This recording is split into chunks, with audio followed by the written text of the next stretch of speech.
माताश्री को क्यों जाने दिया? आपको भली भांति ज्ञात है कि गणेश हमारा सबसे बड़ा शत्रु है। ये जानते हुए भी आपने माताश्री को कैलाश पर जाने की अनुमति कैसे दे दी? हम क्षमा चाहते हैं भ्राताश्री, परंतु अब माताश्री शत्रुओं के घेरे में है। उनकी सुरक्षा अब हमारा प्रथम कर्तव्य है। यदि प्रश्न सुरक्षा का ही है तो हमारा विश्वास है कि महारानी पूर्णतः सुरक्षित होंगी। पूर्णतः सुरक्षित होंगी? ये आप इतने विश्वास के साथ कैसे कह सकते हैं काकाश्री? इसलिए क्योंकि अपने शरण में आए हुए प्राणियों पर प्रहार करने की नीति गणेश की नहीं, शत्रु हो या मित्र, गणेश उनका समुचित सम्मान करते हैं। क्या आप सत्य कह रहे हैं काकाश्री? हाँ युवराज, ये अशिष्टा असुरों की ही नीति है, देवताओं की नहीं। वे महारानी कृष्णा को उतना ही सम्मान देंगे जितना अपनी माता को देते हैं। आपके आश्वासन के उपरांत भी हमें माताश्री की चिंता सता रही है। हम जाकर स्वयं देखते हैं, माताश्री किसी संकट में तो नहीं? माताश्री, माताश्री, आप कुशल तो है ना? कोई अपमान या प्रताड़ना तो नहीं हुई आपके कैलाश पर? आप ठीक तो हैं माताश्री? कहीं किसी ने कोई अशिष्टता तो नहीं की? नहीं पुत्र, इसके विपरीत वे हमें इतना सम्मान दे रहे थे कि हम स्वयं भाव विभोर हो उठे। इतने सम्मान की तो हमें आशा भी नहीं थी। ये आप क्या कह रही हैं माताश्री? हाँ पुत्र, गजानन गणेश और कुमार कार्तिकेय का स्नेह और सम्मान देखकर हम ये सोचने पर विवश हो गए कि हमें भी ऐसे ही पुत्र होते तो कितना अच्छा होता। माताश्री, हमारे शत्रुओं को आपके द्वारा इतना आदर देना शोभा नहीं देता। तुम्हारे शत्रुओं का नहीं, उनके द्वारा दिए गए सम्मान का आदर कर रहे हैं पुत्र। जितना सम्मान गजानन गणेश और कुमार कार्तिकेय ने हमें दिया, उतना तो कोई अपनी माता को भी नहीं देता। महारानी, क्या आप कुमार कार्तिकेय से मिलकर आ रही हैं? हाँ कालनेमी, हम गजानन गणेश और कुमार कार्तिकेय दोनों भाइयों से मिलकर आ रहे हैं। महारानी, क्या वो बहुत शक्तिशाली लगते हैं?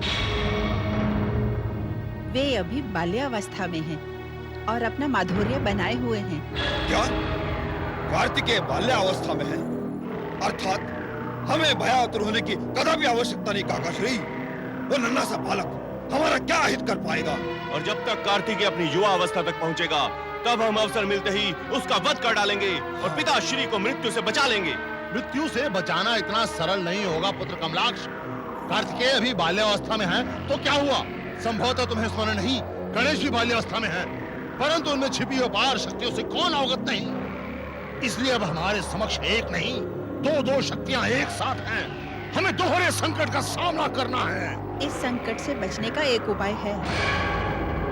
कैसा उपाय माताश्री? गजानन गणेश से क्षमा याचना करके उनसे शत्रुता पूर्णतः समाप्त कर दो। उन्होंने आश्वासन दिया है कि वे असुर साम्राज्य का अहित नहीं करेंगे। माताश्री, आप त्रिलोक विजेता की अर्धांगिनी हो। आपके मुख से ऐसी बातें शोभा नहीं देती। आप इस अवसर की प्रतीक्षा कीजिए जब हम गणेश और कार्तिकेय दोनों को समाप्त कर देंगे।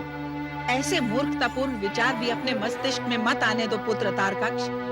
हमारी बात मान लो, अभी भी कुछ नहीं बिगड़ा है। असुर साम्राज्य को अपने अहंकार की आहुति चढ़ने मत दो, अन्यथा गजानन गणेश और कुमार कार्तिकेय तुम्हें कभी क्षमा नहीं करेंगे। तुम्हें कभी क्षमा नहीं करेंगे पुत्र। भ्राताश्री, क्या महारानी कृच्छदा का यहाँ कैलाश पर आना उचित था?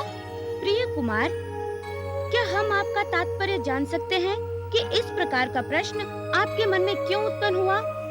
हम समझ नहीं पा रहे हैं। उनके कैलाश पर आने की जानकारी दैत्यराज तारकासुर को है या नहीं? संभवतः नहीं भ्राताश्री। परंतु भ्राताश्री, कहीं ये इंद्रदेव के कहने के अनुसार मृत्यु के भय से मुक्त होने के लिए तारकासुर की कोई चाल तो नहीं? नहीं प्रिय भ्राताश्री, हम महारानी कृच्छदा के आचरण से भली भांति परिचित हैं। महारानी कृच्छदा दैत्यराज की पत्नी होते हुए भी अत्यधिक धार्मिक प्रवृत्ति वाली स्त्री हैं। वे सदैव देवताओं के पक्षधर रही हैं। उन पर किसी भी प्रकार का संदेह करना अनुचित होगा। तो फिर उनके यहाँ आने का कारण स्पष्ट नहीं हुआ भ्राताश्री। उन्हें यहाँ उनकी ममता तथा उनका पतिव्रत धर्म खींच कर लाया है। यहाँ आकर उन्होंने आपसे प्रार्थना करके अपने पति तथा पुत्रों को बचाने का सफल प्रयास किया है। ये प्रयास तो उनके पुत्र तथा स्वयं तारकासुर भी आकर कर सकते थे। नहीं प्रिय कुमार, कदापि नहीं। पहले तो तारकासुर जैसा अभिमानी असुर अमरत्व का वरदान प्राप्त करके वरदान के अहंकार में क्षमा याचना नहीं करेगा, और दूसरे उसे इस बात का पूर्ण ज्ञान है कि यदि वो यहाँ आता तो क्षमादान के स्थान पर उसे मृत्यु ही प्राप्त होती। भ्राताश्री, क्षमादान देना तो एक वीर का आभूषण होता है, ये हमें माता गंगे ने बताया है। प्रिय भ्राताश्री, क्षमादान एक वीर का आभूषण होता है, ये निश्चय ही सत्य है। परंतु एक दुष्ट को उसकी धृष्टता का दंड देना एक वीर का प्रथम कर्तव्य होता है, और तारकासुर जैसे दुष्ट असुर को दंडित करने के अतिरिक्त कोई मार्ग ही नहीं है। क्षमा करें भ्राताश्री, परंतु महारानी कह रही थी आपने उनकी दुष्टता का दंड उनके पुत्र को मृत्युदंड स्वरूप दे दिया है। नहीं प्रिय कुमार, संहारकासुर को दिया गया मृत्यु दंड उसके पिता की उदंडता का नहीं, बल्कि संहारकासुर के दुराचारों का ही फल है। आप नहीं जानते कुमार कि संहारकासुर ने कैलाश वासियों का जीवन किस प्रकार दुभर और अशांत कर दिया था। भ्राताश्री, क्या संहारकासुर इतना दुष्ट था? हाँ प्रिय कुमार, संहारकासुर ने आपके उत्पन्न होने से पूर्व आपको समाप्त करने के लिए कितनी बार कैलाश पर आक्रमण किया था, जिसके परिणाम स्वरूप आपके उत्पन्न होते ही आपको आकाश गंगा भेजना पड़ा, और आपके साथ बात तथा क्रीड़ा करने की हमारी समस्त योजनाएं व्यर्थ हो गयी। आप अधीर न होइए भ्राताश्री, आपकी हमारे साथ वार्ता तथा क्रीड़ा करने की समस्त योजनाएं हम अब पूर्ण कर देंगे। नहीं भ्राताश्री, शिशुपन का आनंद अब पुनः नहीं आ सकता। जब आप पिताश्री की गोद में होते थे और हम आपसे वार्ता करते थे, तो आप हमारी उंगली पकड़ लेते थे और हमें इस प्रकार लगता जैसे आप हमसे कह रहे हैं कि चलिए भ्राताश्री, हमें सरोवर पर लेकर चलिए। चलिए भ्राताश्री, हमें सरोवर पर ले चलिए, हमें जल क्रीड़ा करनी है। प्रिय कुमार, हाँ भ्राताश्री, हमें आपके साथ बैठकर ढेर सारी वार्ता करनी है। हम जब भी आपके साथ वार्ता करना चाहते तो कोई न कोई बुलाने आ जाता है, कभी मिलवाने के लिए तो कभी सुरक्षा के कारण। प्रिय कुमार, हमारे समक्ष रहते आप अपनी सुरक्षा के विषय में ना सोचें। प्रिय कुमार, चलिए हम जल क्रीड़ा करने सरोवर पर चलते हैं, चलिए। भ्राताश्री, माताश्री कैलाश पर गणेश तथा कार्तिकेय से मिलकर आई हैं। इसमें हमें शंका है। कमलाक्ष, एक बात स्मरण रखना कि माताश्री विपरीत परिस्थितियों में भी मिथ्या भाषण नहीं करती। तब क्या माताश्री द्वारा कहे गए वचनों को हमें गंभीरता पूर्वक नहीं लेना चाहिए? जिस प्रकार गणेश ने चेतावनी दी है, उसे ध्यान में रखते हुए तो हमें शांत बैठना चाहिए। कदापि नहीं। और तुम कायरों की भांति हमारे समक्ष वार्ता करना बंद करो कमलाक्ष। दैत्यराज तारकासुर के पुत्र होते हुए एक बालक की चेतावनी से हम शांत बैठ जाए, यह असुर वीर योद्धा होते हुए हमें शोभा नहीं देगा। हमने तो माताश्री द्वारा कही गई बातों को सोचकर ऐसा कहा है भ्राताश्री। यदि माताश्री पुत्र मोहवश होकर उनके चेतावनी से भयभीत है, तो यह आवश्यक नहीं कि हम कायरों की भांति उनका अनुसरण करें। उनका अनुसरण करने के अतिरिक्त हम कर भी क्या सकते हैं भ्राताश्री? लाभ उठा सकते हैं इस अवसर का कमलाक्ष। माताश्री के कारण हमें ऐसा अवसर प्राप्त हुआ है जिसका लाभ उठाते हुए हम पिताश्री को मृत्यु से बचा सकते हैं। ऐसा कौन सा अवसर दे दिया माताश्री ने जिसका लाभ उठाकर हम दैत्य साम्राज्य पर आए संकट को टाल सकते हैं? कमलाक्ष, माताश्री के अनुनय विनय करने पर गणेश तथा कार्तिकेय ने माताश्री को आश्वासन दिया है कि हमारे शांत बैठ जाने पर वे भी हमारे लिए अनिष्टकारी नहीं होंगे। अवश्य, ऐसा ही माताश्री ने बताया है। और इसके प्रति उत्तर में माताश्री ने उन्हें आश्वासन दिया होगा कि वे हमें समझाएगी, हम शांत बैठ जाएं। ऐसी स्थिति में माताश्री को यही आश्वासन देना चाहिए था, परंतु इसमें अवसर कहाँ छिपा हुआ है, ये हमारी समझ में नहीं आ रहा। कमलाक्ष, यही से अवसर उत्पन्न हुआ है। ये सुनकर वो दोनों भाई निश्चिंत हो गए होंगे कि माताश्री हमें आक्रमण करने या उनके विरुद्ध आचरण नहीं करने देगी, और इसी निश्चिंतता का लाभ उठाते हुए हम कैलाश पर आक्रमण करके उन दोनों भाइयों पर विजय प्राप्त कर लेंगे। रणनीति तो अच्छी बनाई है भ्राताश्री आपने, परंतु हम कैलाश पर आक्रमण करके उन पर विजय प्राप्त कर पाएंगे, इसमें संदेह लगता है। कोई संदेह नहीं कमलाक्ष, दैत्य सम्राट त्रिपुरासुर के होते हुए इसमें कोई संदेह नहीं है। त्रिपुरासुर के होते हुए? क्या तुम्हें स्मरण नहीं कि दैत्य सम्राट त्रिपुरासुर देवताओं को इंद्रलोक से भगाकर पुनः हमें इंद्रासन पर आसीन किया था? भ्राताश्री, इंद्रलोक की बात कुछ और थी, परंतु कैलाश पर आक्रमण करना इतना सरल नहीं होगा। और यदि त्रिपुरासुर ने पुनः वही दोहराया जो भ्राता संगारकासुर के साथ किया था, तो कमलाक्ष, भ्राताश्री कृपया शांतित होकर हमारी बात पर विचार कीजिए। इस प्रकार उग्रता दिखाना कहीं हानिकारक सिद्ध न हो जाए। देखो कमलाक्ष, उस समय की परिस्थिति में और अब की परिस्थिति में बहुत अंतर है, अतः पुनः ऐसा होने की संभावना लेश मात्र भी नहीं है। और यदि ऐसा हुआ तो भ्राताश्री, तब हम उन्हें अकेले भागने का अवसर नहीं देंगे कमलाक्ष। परंतु इस समय ये विचार अपने मस्तिष्क से निकाल दो। मात्र ये विचार करो कि हम शीघ्र कैलाश पर आक्रमण करके उन दोनों भाइयों पर विजय प्राप्त कर लेंगे। देवी जया, पुत्र गणेश और पुत्र कुमार दिखाई नहीं दे रहे। कृपया आप बता सकती हैं कि वे दोनों कहाँ हैं? अवश्य देवादिदेव। तो शीघ्र बताएं कि वो दोनों कहाँ हैं। हमारा मन उनसे मिलने के लिए अधीर हो रहा है। इस समय दोनों भ्राता सरोवर पर होंगे। सरोवर पर? इस समय वो सरोवर पर क्या कर रहे हैं? इस समय गजानन गणेश अपने प्रिय कुमार कार्तिकेय को युद्ध कला सिखा रहे होंगे। युद्ध कला? और पुत्र कुमार, क्या ये सत्य है? हाँ देवादिदेव, गजानन गणेश अपने प्रिय कुमार कार्तिकेय को युद्ध कला में पारंगत करने के लिए सरोवर किनारे युद्ध कला का प्रशिक्षण दिया करते हैं। क्या आपको इसका कारण ज्ञात है देवी? कारण तो ज्ञात नहीं देवादिदेव, परंतु गजानन जब भी अपने प्रिय भ्राता को युद्ध कला सिखा रहे होते हैं, दोनों भ्राता कुशल योद्धाओं की भांति प्रतीत होते हैं। और गजानन ने तो प्रिय कुमार को गदा युद्ध में पूर्णतः पारंगत बना दिया है। पुत्र गणेश ने पुत्र कुमार को गदा युद्ध में पारंगत भी कर दिया और हमें ज्ञात भी नहीं। देवादिदेव, किसी को भी ज्ञात ना हो सके, इसीलिए तो गजानन उन्हें सरोवर किनारे ले जाते हैं। परंतु हम तो यही समझ रहे थे कि पुत्र गणेश अपने भ्राता को सरोवर पर जल क्रीड़ा करने के लिए लेकर जाते हैं। नहीं प्रभु, गजानन तो अपने प्रिय भ्राता को जल में जाने से भी मना करते हैं और प्रिय कुमार अपने भ्राता का आदेश मानना अपना कर्तव्य समझते हैं। अर्थात पुत्र गणेश का अपने भ्राता के प्रति जो स्नेह है, अब उसने कर्तव्य का रूप धारण कर लिया है। पुत्र गणेश अपना उत्तरदायित्व शीघ्र पूर्ण करना चाहते हैं। उत्तरदायित्व पूर्ण करना चाहते हैं? हम कुछ समझे नहीं प्रभु। कुछ नहीं देवी, कृपया आप उन दोनों से जाकर कहें कि हमने उन्हें स्मरण किया। जो आज्ञा देवादिदेव। प्रिय कुमार, कितने हर्ष की बात है कि आप इतने अल्प अवधि में ही युद्ध कलाओं में पूर्ण रूप से निपुण हो गए हैं। ये सब तो आप ही की शिक्षा का परिणाम है भ्राताश्री। परंतु प्रिय भ्राताश्री, युद्ध में विजय प्राप्त करने के लिए मात्र अस्त्र शस्त्र एवं शारीरिक क्षमता की ही आवश्यकता नहीं होती। इसके लिए मस्तिष्क का तीक्ष्ण होना एवं गतिशील रहना भी अति आवश्यक होता है। और मस्तिष्क को बलिष्ठ बनाने के लिए सबसे आवश्यक है ज्ञान। आप तो ज्ञान के भंडार हैं। ज्ञान प्राप्त हेतु आपसे श्रेष्ठ भला कौन हो सकता है भ्राताश्री? ज्ञान के लिए आवश्यक होता है अध्ययन, और अध्ययन के लिए एकाग्रता, और एकाग्रता हेतु शांति अनिवार्य है। आपका आशय हम पूर्णतः समझ गए। अब शीघ्र हमारी शिक्षा प्रारंभ कर दीजिए। हमारा धैर्य टूटा जा रहा है। एक वीर योद्धा के लिए सबसे आवश्यक होता है धैर्य। एक धैर्यवान योद्धा आधी सेना के बराबर होता है। भ्राताश्री, धैर्य में इतनी शक्ति होती है, ये तो हमें ज्ञात ही नहीं था। यही शिक्षा आपकी प्रथम शिक्षा है प्रिय कुमार, जो सर्वाधिक महत्वपूर्ण भी है। युद्ध ही नहीं, जीवन के हर क्षेत्र में इसकी आवश्यकता पड़ती है। भ्राताश्री, हमें बताइए, एक योद्धा के लिए क्या आवश्यक और क्या प्रतिबंधित है? नमस्ये विनयो मूलम, विनया शास्त्र निश्चयात्, विनयस्य इंद्रिय जस्तुद्युक्ता शास्त्रामृत आच्छादति।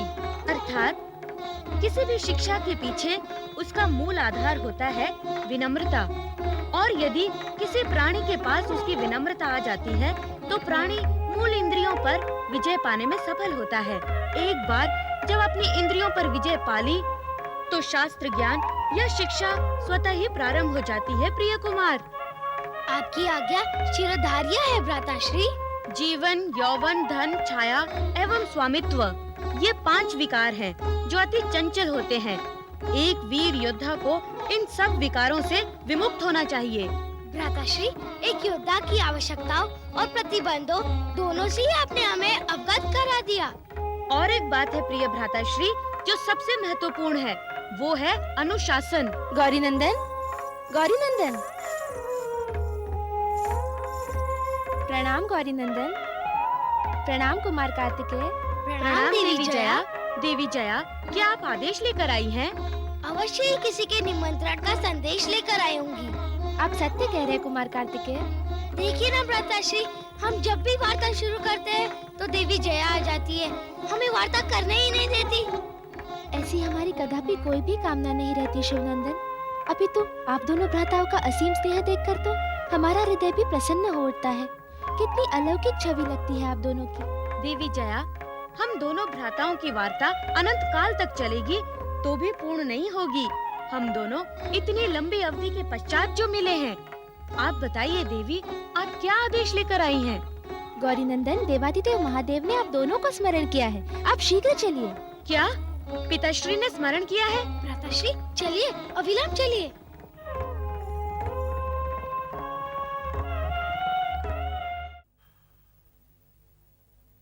प्रणाम पिताश्री। चिरंजीवी भव पुत्र, पुत्र गणेश, पुत्र कुमार, आओ हमारे समीप बैठो। पुत्र कुमार, आपसे मिलने के लिए हमारा मन अधीर हो रहा था। कहाँ चले जाते हैं आप? पिताश्री, हम भ्राताश्री के साथ सरोवर पर चले जाते हैं। सरोवर पर? वो किस लिए पुत्र? पिताश्री, भ्राताश्री हमें सरोवर पर युद्ध कलाएं सिखाते हैं। हमें ज्ञात है पुत्र, देवी जिया ने सूचित किया था, परंतु पूर्ण रूप से हम विश्वास नहीं कर पाए। पिताश्री, हम प्रिय कुमार को कैलाश से संबंधित हर उस बात से अवगत कराना चाहते हैं जिनकी उन्हें आवश्यकता है, जैसे कि कैलाश की परंपराएं, कैलाश निवासियों की मर्यादाएं तथा आपके आदर्शों का पालन करना। पिताश्री, हमारी इच्छा है कि प्रिय कुमार अतिशीघ्र इन सब से परिचित हो जाएं। अच्छा, तो हमारे प्रिय पुत्र गणेश के दिखाई न देने का कारण ये है, इसलिए आपके पास हमसे मिलने के लिए समय का अभाव है। ऐसा न कहे पिताश्री, हम तो सदैव आपके समीप ही रहते हैं। सदैव कहाँ भ्राताश्री? आप और हम तो अभी सरोवर से आए हैं। वहाँ पिताश्री कहाँ थे? पुत्र कुमार, पुत्र गणेश के कहने का अर्थ है कि प्रिय पुत्र सदैव अपने माता पिता के हृदय में विराजमान होते हैं, जिस प्रकार आप दोनों हमारे हृदय में विराजमान हैं। और माता पिता भी अपने प्रिय पुत्र के हृदय में सदैव विराजमान रहते हैं। इसका आभास हमें आकाश गंगा में प्रतिदिन होता था पिताश्री। पुत्र, प्रत्यक्ष रूप में किसी के साथ होना कोई आवश्यक नहीं। यदि कोई किसी को हृदय से चाहता है तो वह सदैव अप्रत्यक्ष रूप से उसके साथ ही होता है। आप निश्चय ही सत्य कह रहे हैं पिताश्री। हमें स्वयं प्रिय कुमार का सरोवर में प्रवेश करते हुए आभास होता था, जबकि उस समय कुमार आकाश गंगा में उपस्थित थे। ये तो कुमार के प्रति आपका स्नेह है पुत्र। इससे ये स्पष्ट होता है कि पुत्र कुमार सदैव आपके हृदय में विराजमान रहते हैं। कुमार हमारे हृदय में विराजमान क्यों न हो, वो तो है ही इतने प्रिय। प्रिय तो आप ही है भ्राताश्री। आकाश गंगा में आप सदैव हमारे हृदय में विराजमान रहते थे। पुत्र, आपने अपनी माताओं को अपने क्रियाकलापों द्वारा क्रोधित होने का अवसर तो नहीं दिया? कदापि नहीं पिताश्री। क्रोधित करना तो दूर, हमने उन्हें दुखित होने का भी अवसर नहीं दिया। ये तो आपने बहुत अच्छा किया पुत्र। ये सुनकर हम अति प्रसन्न हो कि बालपन से ही आपके हृदय में अपने माता पिता के प्रति स्नेह और सम्मान है। निश्चय ये हर्ष की बात है। पिताश्री, इसके लिए आपको माता गंगे की प्रशंसा करनी होगी। उन्होंने ही हमें ये सब ज्ञान दिया है। निश्चय ही पुत्र, अवश्य इसके लिए देवी गंगा प्रशंसा की पात्र है। उन्होंने अपना उत्तरदायित्व पूर्ण रूप से निभाया है। पिताश्री, हम भी अपना उत्तरदायित्व पूर्ण रूप से निभा रहे हैं। आप किस उत्तरदायित्व की बात कर रहे हैं पुत्र? भ्राता कार्तिकेय को युद्ध कला में निपुण करने का उत्तरदायित्व पिताश्री। परंतु पुत्र गणेश, पुत्र कुमार को युद्ध कला सिखाने की क्या आवश्यकता है? पिताश्री, असुरों की प्रवृत्ति से तो आप भली भांति परिचित हैं। एक न एक दिन वे आक्रमण अवश्य करेंगे। अतः हमने विचार किया कि भ्राताश्री को युद्ध कला में इतना प्रवीण अवश्य होना चाहिए जिससे कि वे तारकाक्ष, कमलाक्ष जैसे असुरों के आक्रमण का उत्तर दे सके।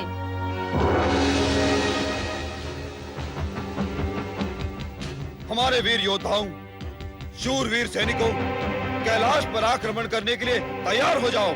हमारी पूरी सेना तैयार है भ्राताश्री। कैलाश पर आक्रमण करके उसे धूल में मिला दो। अब वो समय दूर नहीं जब हमारी सेना कैलाश पर अपनी विजय पताका लहराएगी और दैत्य राज तारकासुर के वध की योजना बनाने वाले कार्तिकेय की समाधि हम उसी कैलाश पर बना देंगे। आप सत्य कह रहे हैं भ्राताश्री। उस भभूतधारी शिव और गणेश का भी अंतिम समय आ चुका है। नहीं कमलाक्ष, हमारी सेना की शक्ति हम गणेश और शिव को समाप्त करने में नहीं लगाएंगे। हमारा मुख्य लक्ष्य है केवल कार्तिकेय। मात्र कार्तिकेय? हाँ कमलाक्ष, अपनी शक्ति केवल कार्तिकेय पर केंद्रित रखो। हमारी विजय निश्चित है।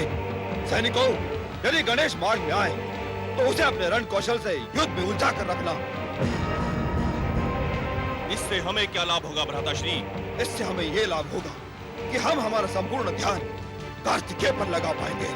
यदि दुर्भाग्य से गजमुखी हमारे सामने आ गया तो शपथ आपकी भ्राताश्री, हम उस गजमुखी को जीवित नहीं छोड़ेंगे।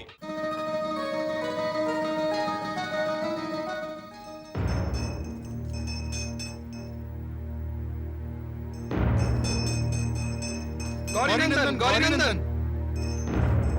प्रणाम गौरीनंदन। प्रणाम। नंदीश्वर, आप दोनों इतने आतंकित क्यों लग रहे हैं? बात ही कुछ ऐसी है गौरीनंदन, हमारा भयभीत होना स्वाभाविक है। परंतु ऐसा कौन सा समाचार है जिसने आप दोनों को आतंकित कर रखा है?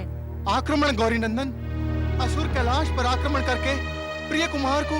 क्या कहा आपने भृंगेश्वर? हमें यहाँ सरोवर के लहरों के मध्य स्पष्ट नहीं सुनाई पड़ रहा। आइए उस ओर चलते हैं, आइए।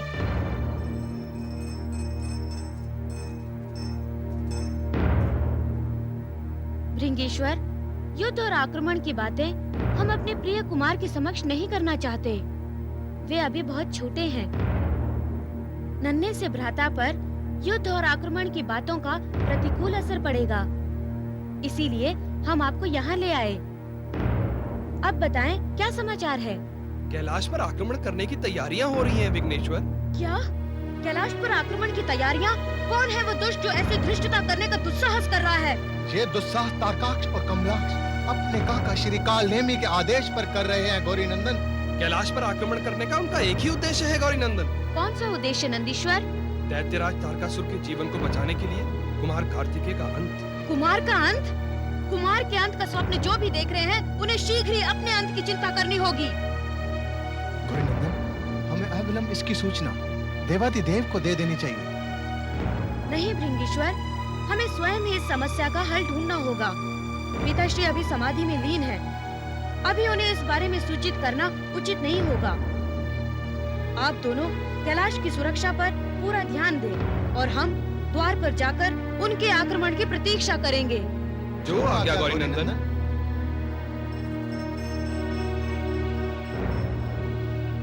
भ्राताश्री, ऐसी कौन सी बात है जिसके लिए आपको सरोवर से इतना दूर जाना पड़ा? कोई चिंता का विषय तो नहीं है? नहीं प्रिय कुमार, चिंता का कोई विषय नहीं है। नंदीश्वर, हमें ये बताने आए थे कि महारानी कृच्छदा ने कैलाश आने और हमसे मिलने का समाचार अपने पुत्रों को दे दिया है। प्रणाम महारानी। प्रणाम। क्या आपने हमें स्मरण किया है? हाँ कालनेमी, ये हम क्या सुन रहे हैं? पुत्र तारकाक्ष और कमलाक्ष सेना को संबोधित कर रहे थे कि वो गजानन गणेश को जीवित नहीं छोड़ेंगे। हाँ महारानी, आपके वीर पुत्र कमलाक्ष ने यह शपथ ली है। कालनेमी, तुम्हारी समझ में अब तक ये नहीं आया कि गजानन गणेश कौन है? गुरुदेव विश्वरूप ने कितना समझाया, किंतु उनकी समझ में ये नहीं आया कि गजानन गणेश बालक नहीं है, जैसा कि तुम सब समझते हो। महारानी जी, क्षमा चाहता हूँ, परंतु आपके पुत्र जो कुछ भी कर रहे हैं अपने पिताश्री के हित के लिए ही कर रहे हैं। पिताश्री के हित के लिए कर रहे हैं? कालनेमी, क्या तुम्हें यह ज्ञात नहीं कि गजानन गणेश के कारण तुम्हारे दैत्यराज की क्या स्थिति हो गई है? महारानी जी, आपके पुत्र अब इतने बड़े हो चुके हैं कि वे अपना हित अहित समझ सकने के लिए सक्षम हैं। क्या अपने पिताश्री के जीवन बचाने का प्रयास करना अनुचित है महारानी जी? इस प्रकार जीवन बचाने का प्रयास करना उचित भी नहीं है कालनेमी। एक का जीवन बचाने के प्रयास में यदि समस्त दैत्य राज्य संकट में आ जाए तो ये प्रयास कितना उचित है, ये तुम स्वयं समझ सकते हो। किसी का भी जीवन संकट में नहीं आएगा महारानी जी। क्यों संकट में नहीं आएगा? कौन गजानन गणेश और कुमार की शक्तियों से परिचित नहीं है? हम अपना एक पुत्र तो पहले ही खो चुके हैं। यदि अब इन्हें युद्ध से नहीं रोका गया तो कहीं ऐसा न हो कि इस युद्ध में हम अपना समस्त परिवार ही खो बैठे। नहीं महारानी जी, काल नेमी के जीवित होते हुए ऐसा कदापि नहीं हो सकता। ये हम पूर्ण विश्वास के साथ कह रहे हैं। यदि उस समय हम पुत्र संहार का सुर के साथ होते तो ऐसा अनर्थ कदापि नहीं होता। ऐसा ही कुछ उस समय त्रिपुरासुर ने भी कहा था कि हमारे होते हुए कोई संकट नहीं आएगा, परंतु हमने तो अपना प्रिय पुत्र खो दिया था। ये सब त्रिपुरासुर के कारण हुआ था महारानी, जो युद्ध क्षेत्र से पुत्र संहार का सुर को छोड़कर भाग गया था। परंतु इस बार ये त्रुटि दोहराई नहीं जाएगी। त्रुटि त्रिपुरासुर के भागने में नहीं थी कालनेमी, त्रुटि थी गजानन गणेश और महादेव के होते हुए कैलाश पर आक्रमण करने की। ऐसा कहकर आप हमारे युद्ध कौशल का अपमान कर रही हैं महारानी जी। क्या आपको ज्ञात नहीं कि दैत्यराज तारकासुर को त्रिलोक विजेता बनाने के लिए जितने भी युद्ध किए गए थे, उन सभी युद्धों का उत्तरदायित्व भी हमारे कांधों पर ही था। कालनेमी, हम तुम्हारे युद्ध कौशल पर प्रश्न चिन्ह नहीं लगा रहे हैं। हम तो तुम्हें ये समझाने का प्रयास कर रहे हैं कि गजानन की शक्तियों को समझो। महारानी जी, इसी कारण हम कैलाश पर आक्रमण करना चाहते हैं। हम देखना चाहते हैं कि उस गजमुखी बालक में कितनी शक्तियां हैं और वो युद्ध क्षेत्र में हमारे समक्ष कितने समय तक टिका रह सकता है। ये सत्य है कि यदि हमने कैलाश पर आक्रमण किया तो विजयश्री निश्चय ही हमारी ही होगी। हमारे हाथों से कुमार कार्तिकेय और गजानन गणेश को पराजित होना ही होगा। इस मिथ्याभास को अपने मस्तिष्क से निकाल दो कालनेमी। महारानी, ये मिथ्याभास नहीं, सत्य है। गजानन गणेश को हमारे हाथों परास्त होना ही होगा। कोई परास्त नहीं कर सकता गजानन गणेश को। कोई परास्त नहीं कर सकता गजानन गणेश को।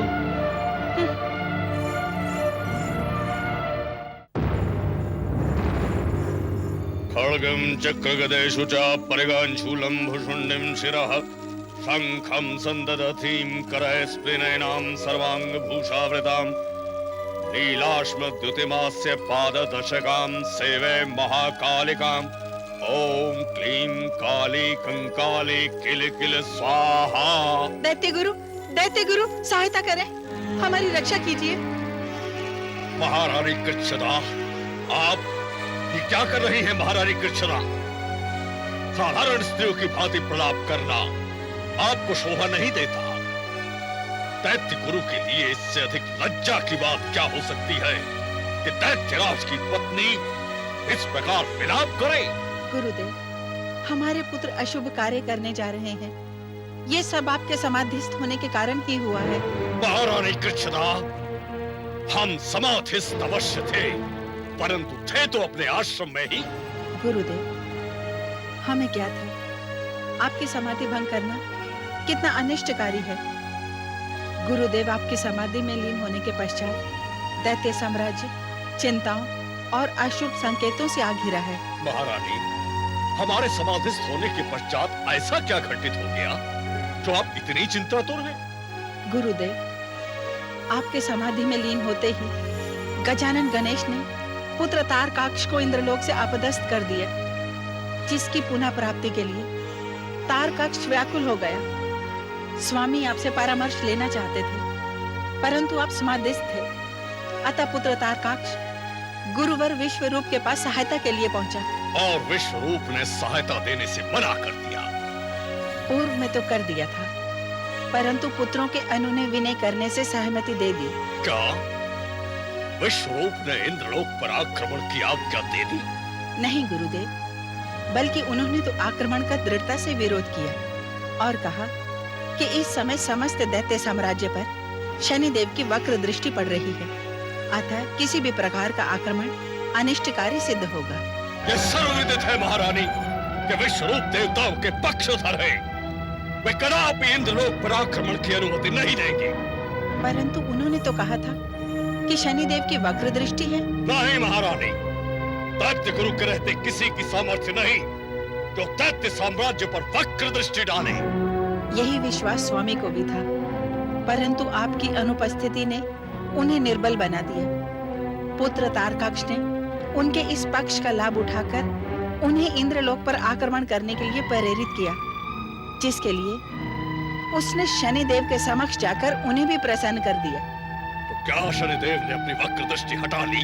हटाई तो नहीं गुरुदेव, परंतु भविष्य में अपनी असुरी प्रवृत्तियां छोड़ देने पर हटा लेंगे, ऐसा आश्वासन दिया है।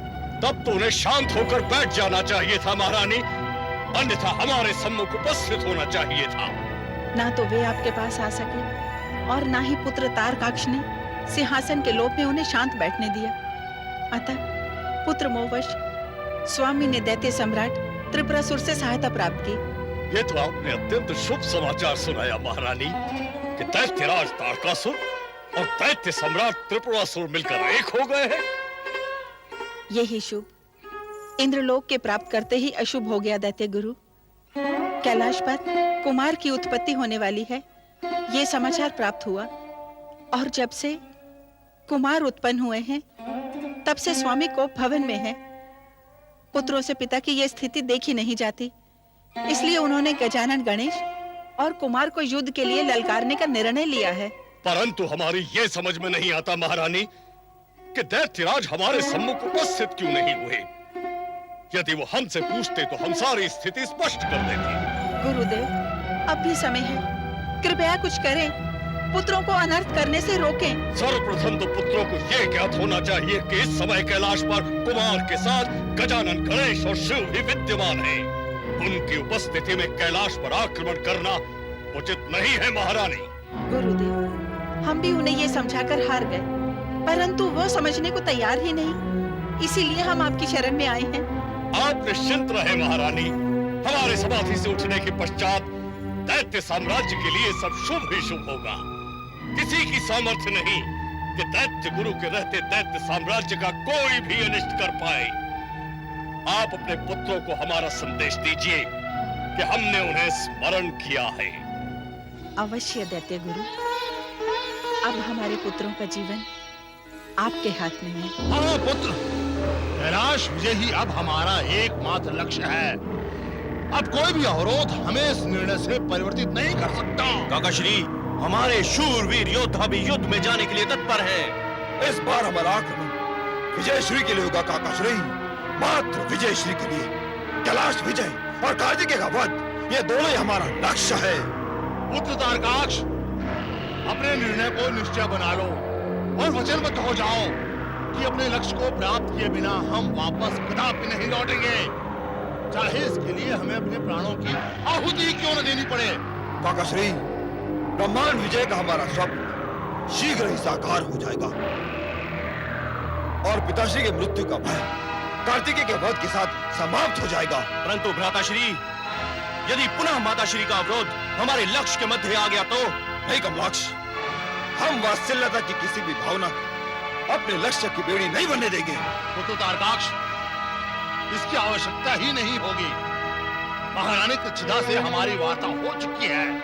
उन्होंने हमें आदेश दिया था कि गणेश और महादेव से किसी मूल्य पर शत्रुता मोल न ली जाए, परंतु हमने भी उन्हें स्पष्ट शब्दों में कह दिया है कि आक्रमण का निर्णय किंचित भी परिवर्तित नहीं हो सकता। काकाश्री, ये बात समझ में नहीं आ रही कि माताश्री को किस बात का भय है। उन्हें आपके और हमारे बाहुबल पर विश्वास क्यों नहीं आता? पुत्र तारकाक्ष, महारानी को हमारे तथा तुम्हारे बाहुबल एवं शक्तियों पर तनिक भी संदेह नहीं है। शंका उन्हें इस बात की है कि जब त्रिपुरासुर गणेश तथा महादेव की शक्तियों के समक्ष एक क्षण के लिए भी नहीं टिक पाए, तो हम तो कुछ ही क्षणों में भागने पर विवश हो जाएंगे। काकाश्री, इस बार ऐसा नहीं होगा। भले हमें अपने प्राण देने पड़े, परंतु हम पीठ दिखाकर नहीं भागेंगे। यदि ऐसा हुआ पुत्र, तब तो युद्ध में विजय निश्चित ही हमारी ही होगी। युद्ध में विजयश्री तभी प्राप्त होती है पुत्र, जब युद्ध भूमि से भागने के सारे मार्ग बंद हो। काकाश्री, विजयश्री प्राप्त करने के लिए हम भागने के सारे मार्ग अभी बंद कर देते हैं। हम शपथ लेते हैं कि जब तक हम गणेश को परास्त करके कार्तिकेय का वध नहीं करते, हम रणभूमि नहीं छोड़ेंगे।